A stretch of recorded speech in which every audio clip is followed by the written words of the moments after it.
My golden boy brother stole my venue and my parents backed him, so I ruined theirs and watched their fake ceremony crumble in public. I was at a family gathering with my fiancée, Violet, when my sister-in-law, Selma, announced her pregnancy. Everyone clapped and cheered. My mom cried. My dad poured drinks. It was one of those core memory kind of moments where everything is supposed to feel joyful and united. I really wanted to be happy for them. I tried. But then my brother Brandon stood up, gave me a smile that was just a little too tight, and said, "By the way, we saw pictures of your wedding venue. It looks amazing. We actually fell in love with it. We were thinking since we need to get married before the baby comes, we were hoping you and Violet could give us your venue." I laughed at first. I thought it was a joke. But then I looked at his face, then my mom's, then my dad's, and I felt the air shift. When I didn't answer right away, my mom jumped in with a little scoff and said, "Well, it's just a date. You and Violet can always push yours back a little. Brandon and Selma are on a tighter timeline." I didn't say anything. I was in shock. My fiancée squeezed my hand under the table. I think she was waiting for me to speak up, but honestly, I didn't know what to say, especially when Brandon chimed in with, "I'm sure my amazing brother doesn't have a problem with this. He even raised his glass to toast me." But then, for the first time in my life, I grew a backbone. I said no, they weren't having our venue, and if they thought they were, they could shove it. Instantly, my sister-in-law's tears started.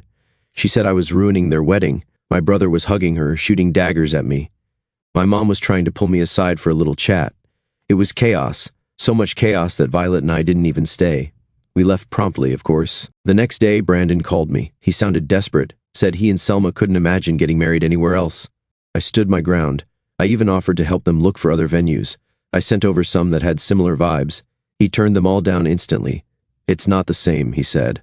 Then my mom started calling every day, sometimes more than once. She used every guilt tactic in the book. "Brandon has always been more sensitive than you. This pregnancy hasn't been easy on Selma. You've always been the strong one." It was like they were running a coordinated campaign to wear me down, and it would have worked. It always worked. But this time, Violet wasn't having it. She told me flat out that if I gave in again, she'd lose it. A week later, my dad told me they had already told the extended family the wedding date was moving. He said it like it was a done deal. No apology, just matter of fact. That night, Violet lost it. She found out Brandon and Selma hadn't even looked at other venues. They were just waiting for us to fold. She said, "They don't even think it's a question. They think it's already theirs before we could even do something." It got even worse. The venue coordinator called me, confused, because she got an email from Brandon pretending to be me. He was trying to get the reservation transferred. That's when I snapped. I called my mom and told her this had gone too far. She said I was being difficult, then suggested we just have a backyard wedding. "You two are already so established together," she said. "You don't need all the fuss." I didn't sleep that night. Neither did Violet. The final straw was the venue meeting. Violet and I had scheduled a final walkthrough with the coordinator. We showed up early, or so we thought, but when we got there, Brandon, Selma, and both my parents were already inside. They were with the coordinator, talking about changing the layout and decor like it was their wedding, like we didn't exist. When the coordinator saw me, she lit up and said, "Michael, so glad you're here. I was just telling them we couldn't make any changes without your approval since the reservation is still under your name." Everyone froze. Brandon looked like he swallowed a lemon. My mom turned pink. My dad folded his arms and narrowed his eyes, like he was daring me to make a scene. I made one. I don't think I even planned to speak. It just spilled out. I said, "For once in my life, I found something that was just for me, for us, and you still couldn't let me have it. Not even this. Not even one damn thing." My dad stepped forward and said, cold as ice, "After everything we've done for you, this is how you repay your family? By denying your brother happiness." That line hit me so hard I felt my knees go weak. But I didn't back down. I told the coordinator nothing was changing. The wedding date was ours. The reservation was ours. And if anyone tried to mess with that again, I'd report the impersonation attempt. My mom looked like I had slapped her. Brandon tried to say something, but Violet stepped in and said, "No, we're done here. We left." I kept checking my phone, expecting a flood of angry messages, but there was nothing. Complete silence. That silence lasted a week, and then I got a hit that made me realize my parents weren't done. They were just getting started. I got a text from my cousin, Jamie. She asked if everything was okay because my mom had been telling people that Violet and I were having issues and might be postponing the wedding. I was furious. They were still trying to manipulate the situation just from a different angle. I called Jamie and told her the truth, all of it. She was shocked. She promised to set the record straight with the rest of the family. I thanked her, but I knew the damage was already being done. My mom was spinning a narrative where Violet and I were the problem. The stress of the situation was taking its toll on both of us. Violet and I had several sleepless nights discussing how to handle the ongoing family drama. We even considered hiring additional security for our wedding day, just in case my family tried to cause a scene. The venue coordinator, who had witnessed the confrontation, was incredibly supportive and offered to implement special check-in procedures for our guests to prevent any unwanted disruptions. Through all this turmoil, Violet remained my rock. She reminded me daily that standing up for ourselves wasn't selfish, it was necessary. "This is about more than just a wedding," she would say during our late-night conversations. "This is about setting boundaries that will affect our entire marriage." Her unwavering support gave me the strength I needed to maintain my position, even as the emotional weight of family estrangement grew heavier with each passing day. I didn't hear from my family for almost 3 weeks after the venue confrontation. The silence was deafening. I kept checking my phone, expecting something, anything from them, but there was nothing. I tried to focus on wedding preparations, but the family drama hung over everything like a dark cloud. Then, out of nowhere, my Aunt Debbie called. She's my mom's sister and has always been the family peacemaker. She wanted to meet for coffee to catch up. I was suspicious, but agreed to see her at this little cafe near my office. When I got there, Aunt Debbie was already waiting with 2 lattes. She gave me a hug that lasted a bit too long, and I immediately knew this wasn't just a casual catch-up. "Your mother is devastated," she said after we sat down. "She cries every night." I took a sip of my coffee to avoid responding right away. Classic guilt trip. I'd expected this. "Look, I love you all, but this situation is ridiculous," I told her. "They tried to steal our wedding venue. Brandon literally impersonated me in emails." Aunt Debbie sighed and stirred her coffee. I know, that was wrong, but your mother thinks you've chosen Violet over your family." I nearly choked on my drink. "This isn't about choosing sides. It's about basic respect." She nodded sympathetically, but I could tell she was on a mission. Before leaving, she slid an envelope across the table. "Your mother wanted me to give you this. Just read it, okay?" I stuffed the envelope in my pocket and didn't open it until I got home. Inside was a card with a handwritten note from my mom, saying how much she missed me and how our family needed to come together during this blessed time. She wrote that Brandon and Selma had found another venue, but it wasn't what they wanted. The note ended with a request for a family dinner that weekend to heal our wounds. I showed the note to Violet when she got home from work. She read it carefully, her expression growing more skeptical with each line. "They found another venue." "That's convenient," she said.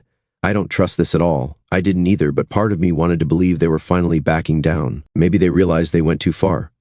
Violet gave me a look that said she wasn't buying it. "Just be careful. This feels like another manipulation tactic." Despite our reservations, I agreed to the dinner. Violet decided to come with me for moral support, which I appreciated more than she knew. The thought of facing my family alone made my stomach churn. The dinner was at my parents' house, just like always. When we arrived, my mom hugged me like nothing had happened. My dad gave me an awkward pat on the back. Brandon and Selma were already there, sitting on the couch looking subdued. The first hour was weirdly normal. Everyone avoided mentioning the venue situation. We talked about the weather, my dad's golf game, my aunt's new puppy, anything but the elephant in the room. The tension was unbearable. Finally, during dessert, my mom cleared her throat. "We want to apologize for how everything happened," she said, looking between me and Violet. "We got carried away with the excitement of the baby news." Brandon nodded. "Yeah, man, I shouldn't have tried to email the venue. That was messed up." It wasn't exactly a heartfelt apology, but it was something. I felt Violet relax slightly beside me. "We found another place," Selma added. "It's not as nice, but it'll work." My mom reached across the table and took my hand. "We're family. We shouldn't let something like this come between us." I wanted to believe them. I really did. The relief of having this conflict potentially behind us was overwhelming. Violet and I exchanged glances, and I could tell she was cautiously optimistic too. As we were leaving, Brandon pulled me aside. "No hard feelings, right? We're good?" I nodded, though something still felt off. "Yeah, we're good." The drive home was quiet. Violet finally broke the silence. That was surprisingly civil. "Too civil?" I asked. She shrugged. Maybe they really did realize they were wrong. I wanted to believe that was true. For the next week, things seemed to be getting back to normal. My mom called regularly with wedding questions. Brandon sent me links to tux rental places. It felt like we were moving past the drama. Then I got a call from Jamie. "Have you seen Selma's Instagram story?" I hadn't.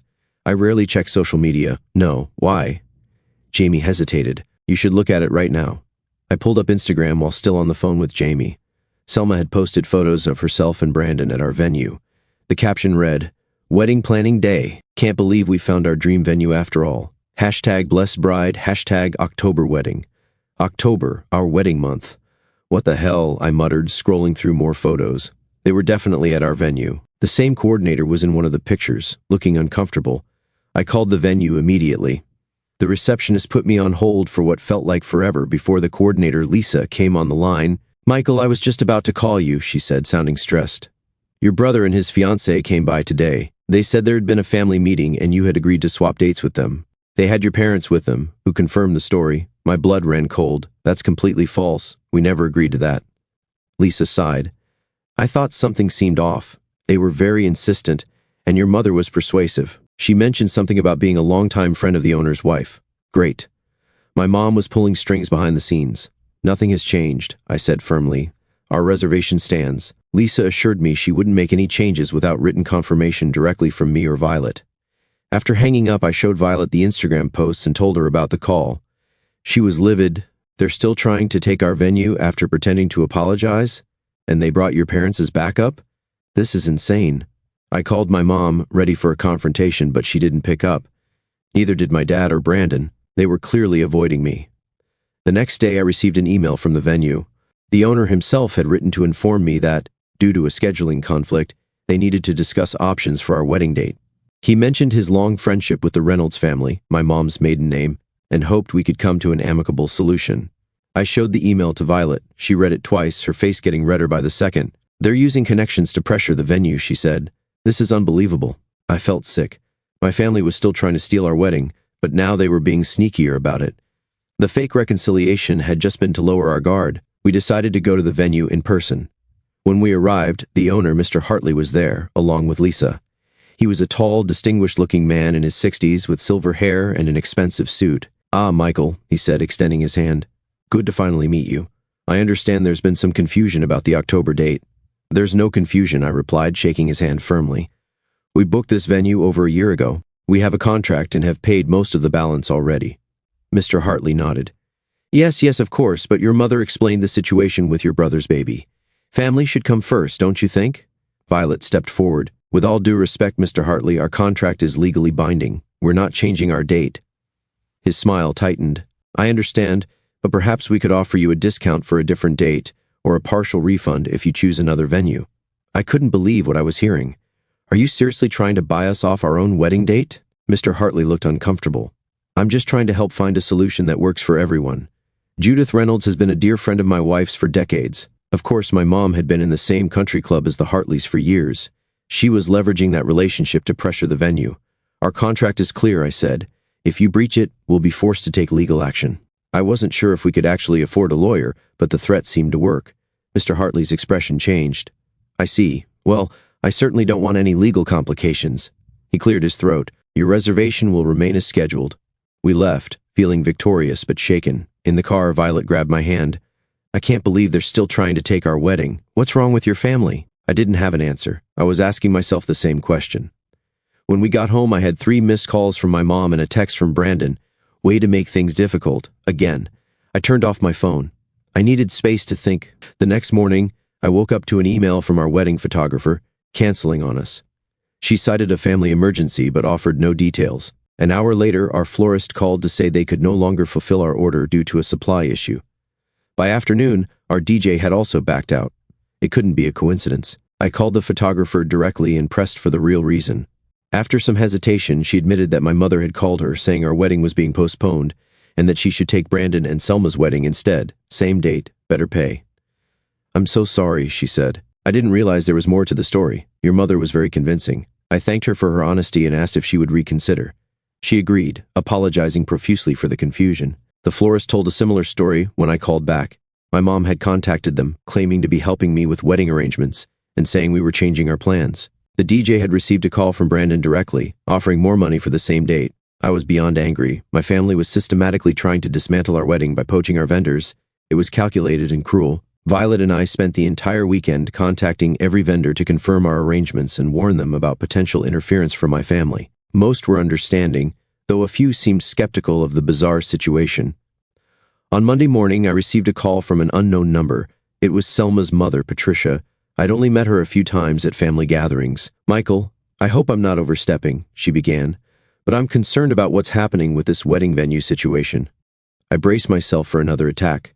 but her next words surprised me. Selma and Brandon told us they found this perfect venue, but it was already booked by you. They said you agreed to switch dates, but now you're backing out. I explained what had really happened, how they had tried to take our venue after we'd already planned and paid for everything, how they'd pretended to find another place only to go behind our backs again. Patricia was silent for a moment. That doesn't sound like what they told us. They said you were being selfish and putting a venue above family. We've spent over a year planning this wedding, I said. We've paid deposits, sent invitations, and arranged for people to travel from across the country. They announced their pregnancy and immediately tried to take over our plans without any consideration for us. There was another pause. I see. I think I need to have a conversation with my daughter. This doesn't sound right. After we hung up, I felt a glimmer of hope. Maybe having another perspective would help Selma and Brandon see how unreasonable they were being. That hope was short-lived. The next day, my mom showed up at our apartment unannounced. Luckily, I was working from home, or she might have ambushed Violet alone. "We need to talk," she said, pushing past me into the living room. "This has gone far enough." I closed the door, steeling myself. "I agree. You need to stop interfering with our wedding vendors." She waved her hand dismissively. "That's not what I mean. Patricia called me yesterday, very upset. She said you've been spreading lies about Brandon and Selma." I couldn't believe what I was hearing. Lies? Everything I told her was true. My mom sat down on our couch, uninvited. "Michael, I've always known you were jealous of your brother, but this is taking it too far. Selma is pregnant. They need to get married quickly, and they fell in love with your venue. Why can't you just be supportive?" I felt like I was losing my mind. "Mom, they tried to steal our venue after we already planned everything. How am I the bad guy here?" She sighed dramatically. "It's just a venue, Michael. You and Violet can get married anywhere. Brandon and Selma have a specific vision, and with the baby coming, so do we." I interrupted. "We have a vision too. We've been planning this for over a year." My mom stood up, her expression hardening. "I didn't want to have to say this, but your father and I contributed to Brandon's college fund. We paid for his car. We've supported him financially for years. We haven't had to do any of that for you because you've always been more independent." I knew where this was going. "So I owe you?" "Not quite, but family supports family. You've never needed our help before. Brandon has. And now he needs this." I took a deep breath. "Mom, I'm not giving up our venue. End of discussion." She looked at me like I was a stranger. "Then I don't think your father and I can attend your wedding. It would be too painful, knowing you chose a building over your brother's happiness." The threat hung in the air between us. She was actually willing to skip my wedding over this. "That's your choice," I said quietly, "but our wedding is happening as planned, with or without you there." After she left, I sat in stunned silence for a long time. When Violet came home, I told her everything. She held me while I finally broke down. The weight of my family's manipulation and emotional blackmail was crushing. "We're not giving in," she said firmly. "If they choose not to come, that's on them, not us." I nodded, but the thought of getting married without my family there was devastating, even after everything they'd done. The next few weeks were tense. My parents stopped calling altogether. Brandon sent occasional guilt-tripping texts, which I ignored.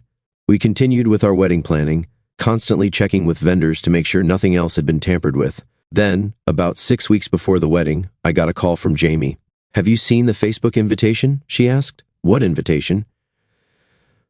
"Brandon and Selma just sent out digital invitations for their wedding, Michael. It's on your date, at your venue."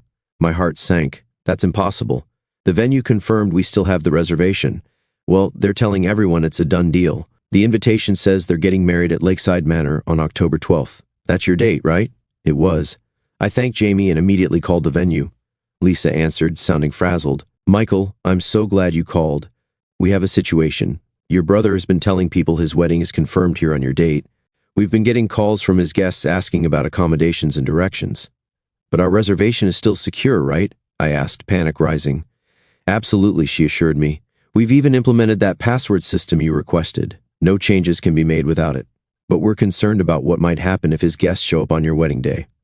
I was concerned too. What were Brandon and Selma thinking? Were they trying to create so much confusion that we'd give up?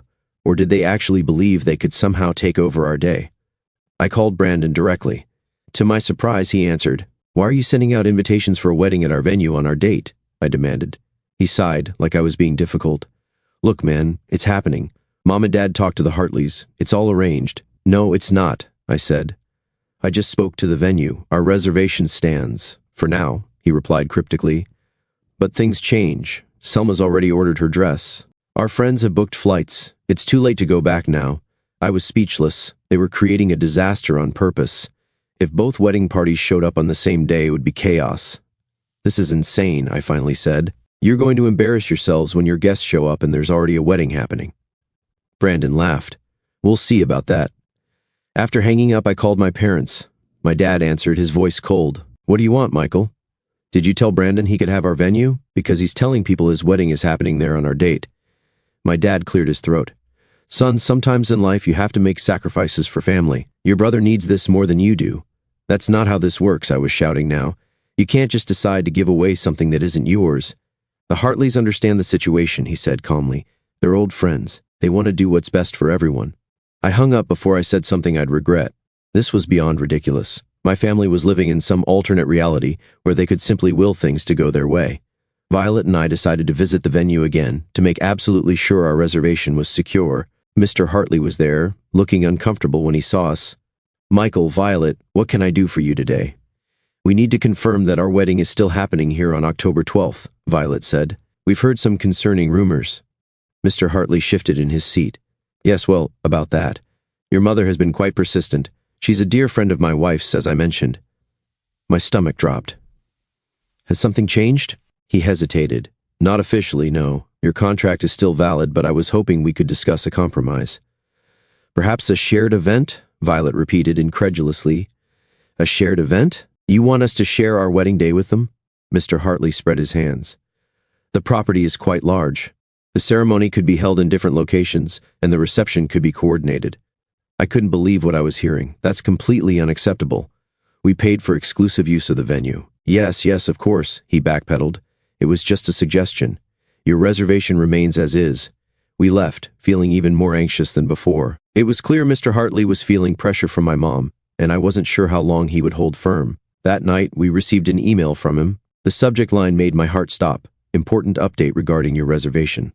I opened it with trembling hands, Violet reading over my shoulder. "Dear Michael and Violet, after careful consideration, I must inform you that we are unable to accommodate your wedding on October 12th due to unforeseen circumstances. We would be happy to reschedule for another date or provide a full refund of your deposit. I apologize for any inconvenience this may cause. Sincerely, Robert Hartley, Lakeside Manor." Violet gasped. "He can't do this. We have a contract."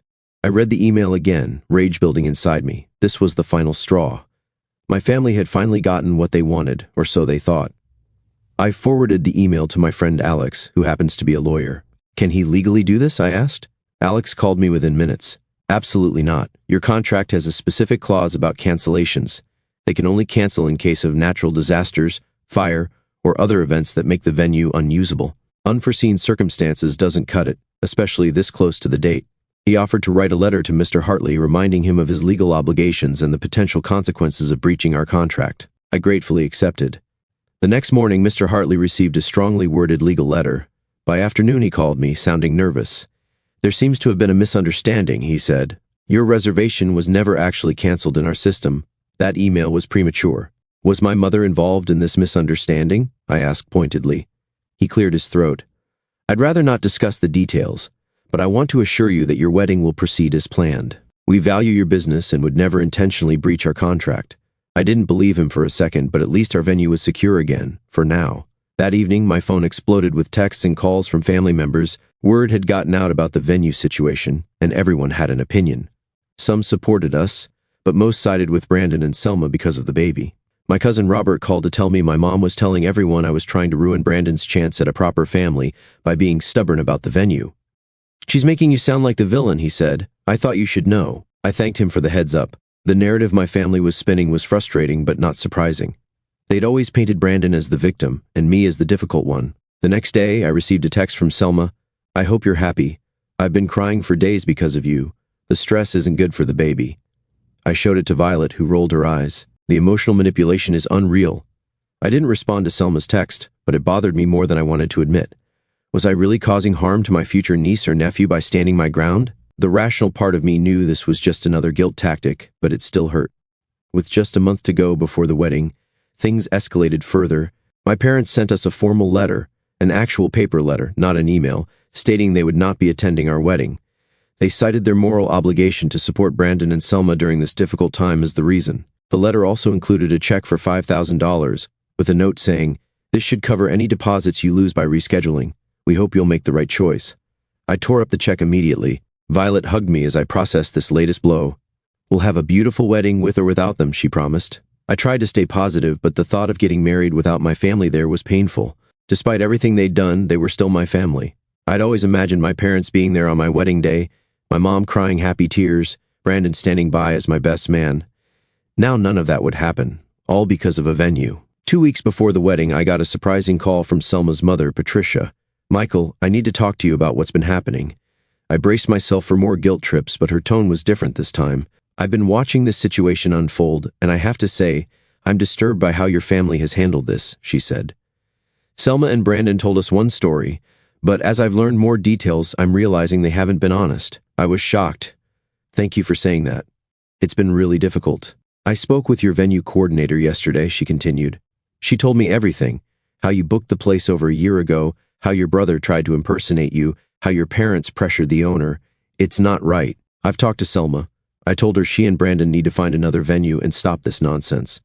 She wasn't happy, but I think she's starting to realize how inappropriate this has all been." After we hung up, I sat in stunned silence. Was this nightmare finally coming to an end? The next day, I received a text from Brandon. We found another venue. For real this time. No apology, no acknowledgement of the chaos they'd caused. Just a brief statement and a link to a different wedding venue about an hour away from ours. I showed Violet the text. She looked skeptical. "Do you believe them?" "I don't know," I admitted, but Patricia seemed sincere when she said she was intervening. We decided to proceed cautiously. I called Lisa at our venue to make sure everything was still on track and to warn her about this latest development, just in case it was another trick. "Everything is confirmed for your day," she assured me, "and we've implemented additional security measures based on everything that's happened. No one will be able to make changes to your reservation, and we'll have staff checking guest lists at the entrance on the day." I thanked her for taking the situation seriously. With just days to go before the wedding, I was still anxious, but starting to feel like we might actually pull this off without further drama. Then, 3 days before our wedding, my mom showed up at our apartment again. This time, Violet was home with me. My mom looked tired, with dark circles under her eyes. "Can I come in?" she asked quietly. I hesitated, but stepped aside to let her enter. Violet stayed close to me, her expression guarded. My mom sat down on our couch, clutching her purse nervously. "Brandon and Selma found another venue. They're getting married in November." I nodded. Brandon texted me. "Patricia, she made them see reason." My mom admitted reluctantly. She said they were being selfish and immature. I waited, not sure where this was going. "Your father and I, we've been thinking. We don't want to miss your wedding." She looked up at me, her eyes watery. "We were wrong to pressure you about the venue. I got carried away trying to help Brandon, like I always do. It wasn't exactly a full apology, but it was more than I'd expected." "What about the letter you sent saying you wouldn't come?" I asked. She looked down at her hands. "We were angry and hurt. But we don't want to miss your wedding day." I glanced at Violet, who gave me a small nod. Despite everything, I wanted my parents there. "You can come," I said finally, "but things can't go back to how they were before." This whole situation showed me how little you respect my choices and my relationship with Violet. My mom nodded, tears spilling down her cheeks. "I understand. We'll do better." After she left, Violet and I discussed what had happened. We were cautiously optimistic but still wary. This family drama had taken over our lives for months, and it was hard to believe it was really over. "Do you think Brandon will come too?" Violet asked. I shrugged. "I don't know. Mom didn't mention him." The answer came the next day in a text from Brandon. "Congrats on getting your way. Always do, don't you? We'll be there, but don't expect me to pretend to be happy about it." Not exactly warm, but at least he was coming. I showed the text to Violet, who sighed. "Well, it's something," she said. "Maybe with time they'll realize how ridiculous this whole thing was." The day before our wedding, we had our rehearsal dinner. My parents attended, looking uncomfortable but making an effort. Brandon and Selma came late and left early, barely speaking to anyone. It was awkward, but at least there were no scenes. As we went to bed that night, Violet squeezed my hand. "No matter what happens tomorrow, it's about us, not them." She was right. After months of family drama, I was determined to focus on what really mattered, marrying the woman I loved. The morning of our wedding dawned bright and clear. Perfect weather for our lakeside ceremony. As I got ready with my groomsmen, I felt a mix of excitement and lingering anxiety. Would my family behave today, or did they have one last surprise in store? My best friend Quinn noticed my nervousness as he helped adjust my tie. "Dude, you look like you're about to jump out of your skin. Everything okay?" I tried to smile, but couldn't quite pull it off. "Just wondering what new drama my family's going to pull today." Quinn shook his head. That's why we've got 3 of my cousins working security at the entrance. Nobody's ruining this day. I hadn't told many people about the venue drama, but Quinn knew everything. When he heard what was happening, he immediately volunteered his cousins, who worked security at various events. It was a relief knowing they'd be checking guests at the door. As I finished getting ready, my dad knocked on the door of the suite where we were preparing. When Quinn let him in, I braced myself for something. More guilt trips, maybe. But my dad just stood there awkwardly for a moment before asking if he could speak to me alone. Once everyone else had stepped out, my dad cleared his throat. Son, I want to apologize for everything. Your mother and I, we got caught up in trying to help Brandon, like we always do. We didn't stop to think about what we were doing to you and Violet. I was stunned. My dad never apologized for anything. It's your wedding day, he continued, and I'm proud to be here. I'm proud of you for standing your ground when we were being unreasonable. I didn't know what to say. After months of fighting, this sudden change felt surreal. Is this for real? I finally asked. Because yesterday at the rehearsal dinner you barely spoke to me. My dad sighed. I was embarrassed. It's not easy admitting you've been wrong, but your Aunt Debbie gave me hell last night. Said I was about to miss one of the most important days of my son's life because of stubborn pride. That sounded like Aunt Debbie. She'd always been the only person who could get through to my dad. So, we're okay? I asked cautiously. We're getting there, he replied, extending his hand. I took it and he pulled me into an unexpected hug. As we headed to the ceremony site, I felt lighter than I had in months. Maybe, just maybe, this day would go smoothly after all. The ceremony area looked even more beautiful than I'd imagined. The old oak trees were draped with simple white lights, and the lake sparkled in the background. Chairs were arranged in neat rows, already filling with guests. I took my place at the front, Quinn beside me as my best man. I scanned the crowd, spotting my parents in the front row. My mom gave me a small wave. Brandon and Selma were nowhere to be seen, but I tried not to let that bother me. The important thing was that Violet and I were getting married in our venue, on our date.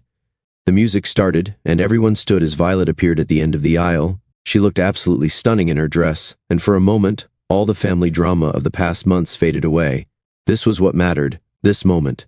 As Violet reached me, she squeezed my hand and whispered, "We made it." The ceremony went perfectly. We said our vows, exchanged rings, and were pronounced husband and wife without a single hitch. As we walked back down the aisle together, I caught sight of Brandon and Selma slipping into seats at the very back. They'd made it after all, though they'd missed most of the ceremony. The cocktail hour was in full swing when Lisa, our venue coordinator, approached me with a concerned expression. "Michael, I need to speak with you privately." My heart sank. What now? Lisa led me and Violet to a quiet corner. "Your brother and his fiancée are telling guests that they're having their wedding reception here next month. They're showing people the boathouse and discussing their decorating plans." I couldn't believe it. Even today, they couldn't let us have our moment. "I'll handle it," I told Lisa. Violet squeezed my arm. "Want me to come with you?" she asked. I shook my head. "I've got this. You enjoy our guests. I'll be right back." I found Brandon and Selma by the boathouse, surrounded by a small group of relatives. Selma was gesturing at the windows, saying something about string lights. "Brandon," I said, keeping my voice level, "can I talk to you for a minute?" He looked annoyed but followed me to a quiet spot by the lake. "What are you doing?" I asked. "Lisa tells me you're giving people a tour of your future reception venue today, at my wedding." Brandon shrugged. "We are having our reception here next month. Mr. Hartley confirmed it yesterday." I took a deep breath. "That's fine, but today is our wedding. Can you please just let us have this day without making it about you?" "Everything's always about you," he snapped. "You got the venue. You got Mom and Dad to apologize. You always win." I stared at him, suddenly seeing our relationship with perfect clarity. This wasn't about the venue. It never had been. This was about a lifetime of perceived slights and jealousies I hadn't even been aware of. "Brandon, I don't know what you think I've won in life, but it wasn't a competition. I just wanted to marry Violet in the place we chose, on the date we planned." He looked away, jaw tight. "Whatever. We'll leave if we're such a problem." "I don't want you to leave," I said, surprising myself with how much I meant it. "I want you to be my brother, to be happy for me, like I'm trying to be happy for you and the baby." Something in his expression shifted. "You're happy about the baby?" "Of course I am. I'm going to be an uncle. That's awesome." Brandon was quiet for a moment. "I thought you were mad about that too. Why would I be mad about your baby?" He shrugged again, but it seemed less defensive this time. "I don't know. You seemed upset when we announced it. I was upset that you tried to take our venue right after. Not about the baby," I explained, feeling like we were finally having a real conversation for the first time in months. Brandon looked genuinely surprised. "Oh, I guess that makes sense. We stood in awkward silence for a moment before he spoke again. Look, we won't talk about our reception today. That was not cool. It wasn't exactly an apology, but it was something. Thanks, and congratulations again. Seriously, you're going to be a great dad. His expression softened slightly. You think so? Yeah, I do. As we walked back to the reception, I felt like something had shifted between us. Not fixed, not by a long shot, but maybe the beginning of something better. The reception was in full swing when we returned. Violet gave me a questioning look, and I nodded to let her know everything was okay. She looked relieved as she pulled me onto the dance floor for our first dance as husband and wife. As we swayed to the music, I filled her in on my conversation with Brandon. It's not perfect, but it's a start, I concluded. Violet smiled. That's all we can ask for today. The rest of the reception was everything we'd hoped for. Good food, great music, and our closest friends and family celebrating with us.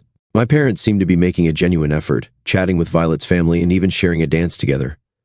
Brandon and Selma kept to themselves mostly but stayed until the end, which felt like its own kind of peace offering. As the night wound down, Quinn tapped his glass for attention. I'd like to make a toast to the newlyweds, he announced. Everyone raised their glasses as Quinn turned to us. Michael, I've known you since college, and I've never seen you as happy as you are with Violet. You two fought for this day, for each other, and that's what marriage is all about. To Michael and Violet, everyone echoed. After the toast, my mom approached us, looking nervous. I have something for you, she said, handing me an envelope. Inside was a card with a check, a generous wedding gift, far more than I'd expected after everything that had happened. Mom, this is too much, I started, but she shook her head. It's not enough. We should have supported your wedding from the beginning. This doesn't make up for that, but we want you to know we're trying. I hugged her, feeling like we might actually be able to repair our relationship after all. As the reception ended and guests began to leave, Lisa approached us again. I have something to tell you, she said with a smile. Mr. Hartley asked me to let you know that your brother's reception has been moved to the garden pavilion, not the boathouse. He felt it was important that your wedding spaces remain unique to you. I was surprised. Did my parents arrange that? Lisa shook her head. No, it was Mr. Hartley's decision. After seeing your wedding today, he said some traditions shouldn't be shared. Each couple deserves their own special memories. It was a small thing, but it felt significant. One last affirmation that our wedding was ours alone. As Violet and I prepared to leave for our honeymoon, my dad pulled me aside for one last conversation. I'm sorry we almost missed this, he said quietly. Your Aunt Debbie was right. Some things are too important to let pride get in the way. I nodded, not trusting myself to speak without getting emotional. And, son, he added, I want you to know I'm proud of how you handled all this. Standing up for yourself and Violet wasn't easy, especially with us pressuring you. You did the right thing. Coming from my dad, those words meant everything. Our send-off was perfect. Friends and family lining the path to our car, tossing flower petals as we ran through. Even Brandon managed a genuine smile and a quick congratulations as we passed. In the car, finally alone, Violet turned to me with tears in her eyes. We did it. Despite everything, we had our perfect day. I squeezed her hand. It was perfect because it was ours. As we drove away from the venue, I couldn't help glancing back one last time at the boathouse lit up against the night sky. The place had become so much more than just a wedding venue to us. It had become a symbol of our relationship, worth fighting for, worth standing up for, even when it would have been easier to give in. 2 weeks later, we returned from our honeymoon to find things had settled into a new normal with my family. My parents called regularly, making an effort to ask about our lives and actually listen to the answers. Brandon and I weren't best friends, but we were civil, which was progress. Their wedding went ahead in November at Lakeside Manor, though in the garden pavilion rather than the boathouse. Violet and I attended, genuinely happy for them as they started their own marriage journey. Selma even asked Violet for advice on handling pregnancy while planning a wedding, a small olive branch that meant a lot to both of us. Christmas that year was surprisingly pleasant. My parents hosted as usual, but there was a different feeling in the air. Less tension, more genuine warmth. When Brandon announced they were having a boy, I was the first to congratulate him, and his smile seemed real when he asked if I'd be the godfather. Are you sure? I asked, surprised by the request. Yeah, he said. Despite everything, you're still my brother, and you're probably the most stubborn, loyal person I know. That's who I want looking out for my kid. It wasn't a direct apology for the venue drama, but coming from Brandon, it was close enough. As we drove home that night, Violet rested her head on my shoulder. Your family's actually not terrible when they're not trying to steal our wedding venue, she joked. I laughed. True, though I'm keeping an eye on them when we buy our first house. Just in case. She grinned. Smart man. That's why I married you. Looking back now, the whole venue saga seems almost unbelievable, but in a weird way, I'm grateful it happened. It forced me to finally stand up for myself and set boundaries with my family. It showed me that Violet and I could face anything together. And, most surprisingly, it eventually led to a healthier relationship with my parents and even with Brandon. Sometimes I wonder what would have happened if I'd given in, like I always had before. We would have had a different wedding, sure, but more importantly, the pattern would have continued. My needs would always have come second to Brandon's. Violet and I would have started our marriage with a foundation built on resentment instead of strength. So yeah, keeping our wedding venue turned out to be about much more than just a date or a pretty boathouse by the lake. It was about claiming our place in the family as equals, not afterthoughts. It was about showing everyone, including ourselves, that our choices mattered too.